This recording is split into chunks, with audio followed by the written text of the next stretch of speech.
Do you typically see trends of different entrepreneurs or coaches that fall into a certain type, or is it all over the board? I think it can be all over the board. And generators, because they have the energy to sustain the efforts over the long time, oftentimes love a coaching relationship.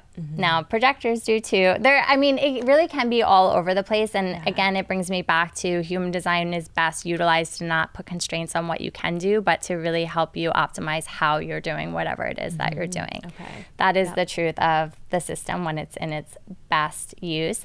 Now, there are themes that I see in specific types of work. Like you work with the body and you have a history of working with nutrition and vitality. And when I pulled up your design, I said, I wonder if Valerie's going to have the 58, which is the channel of vitality, the gate of vitality. It's about someone that has gone through lessons of loving the body, loving their own body, being in relationship in that way, and you have that. And so there are certain things. Also, business owners commonly have the 54, which is the channel, the gate of ambition and drive, right? So there's certain nuances gifts that show up in specific areas and arenas, but as far as the broader angles, like it all flows. It's just how do you work with it?